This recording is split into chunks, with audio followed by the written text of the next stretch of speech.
खर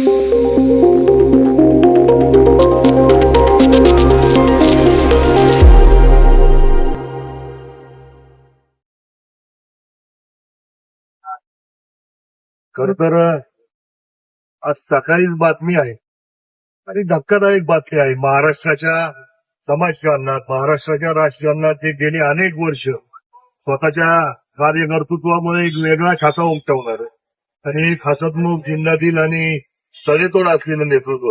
आज सकाळी आपण सगळे चहा पित असताना खर तर बातमी आली की अजितदादांच्या मनाला अपघात झालाय.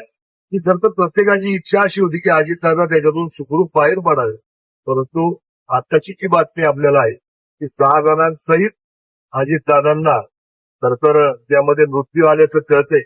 खूप धक्कादायक गोष्ट आहे. खूप आपल्या सगळ्या संपूर्ण महाराष्ट्रासाठी हादरवणारी गोष्ट आहे.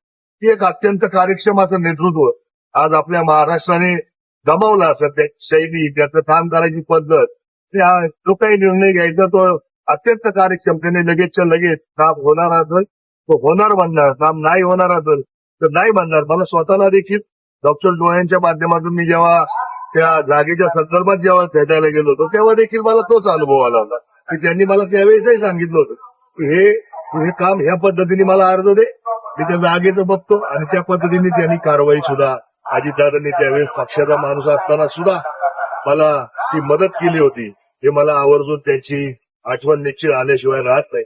तर सगळ्यांच्याच दृष्टीने धक्कादायक आहे.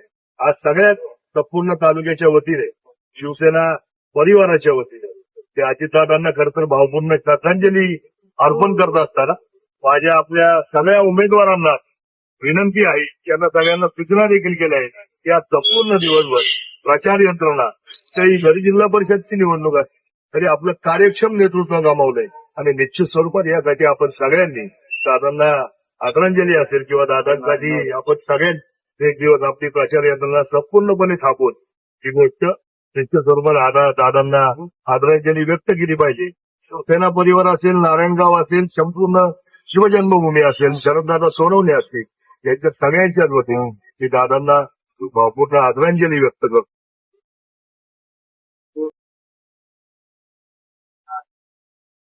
खर तर आज सकाळीच बातमी आहे आणि धक्कादायक बातमी आहे. महाराष्ट्राच्या समाजकारणात, महाराष्ट्राच्या राजकारणात ते गेली अनेक वर्ष स्वतःच्या कार्यकर्तृत्वामुळे एक वेगळा ठसा उमटवणार आणि एक हसतमुख, जिल्हातील आणि सडेतोड असलेलं नेतृत्व.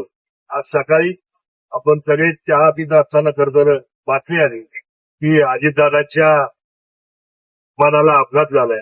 ही खर तर प्रत्येकाची इच्छा अशी होती की अजितदादा त्याच्यातून सुखरूप बाहेर पडावे, परंतु आत्ताची जी बातमी आपल्याला आहे की 6 जणांसहित अजितदादांना खर तर त्यामध्ये मृत्यू आल्याचं कळतंय.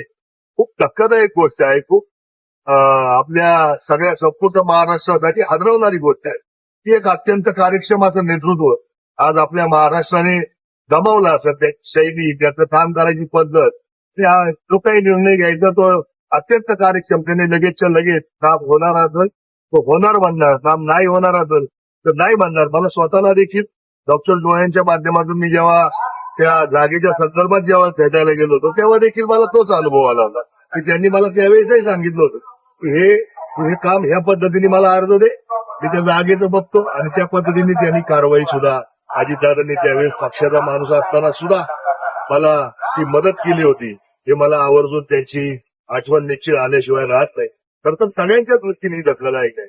आज सगळ्याच संपूर्ण तालुक्याच्या वतीने, शिवसेना परिवाराच्या वतीने ते अजितदादांना खरं तर भावपूर्ण श्रद्धांजली अर्पण करत असताना माझ्या आपल्या सगळ्या उमेदवारांना विनंती आहे, त्यांना सगळ्यांना सूचना देखील केल्या आहेत की आज संपूर्ण दिवसभर प्रचार यंत्रणा, काही जरी जिल्हा परिषदची निवडणूक आहे तरी आपलं कार्यक्षम नेतृत्व गमावलंय. आणि निश्चित स्वरूपात यासाठी आपण सगळ्यांनी दादांना आदरांजली असेल किंवा दादांसाठी आपण सगळ्यांनी एक दिवस आपली प्रचार यंत्रणा संपूर्णपणे थांबवून ही गोष्ट निश्चित स्वरूपात दादांना आदरांजली व्यक्त केली पाहिजे. शिवसेना परिवार असेल, नारायणगाव असेल, संपूर्ण शिवजन्मभूमी असेल, शरददादा सोनवणे असतील, यांच्या सगळ्यांच्याच वतीने मी दादांना भावपूर्ण आदरांजली व्यक्त करतो.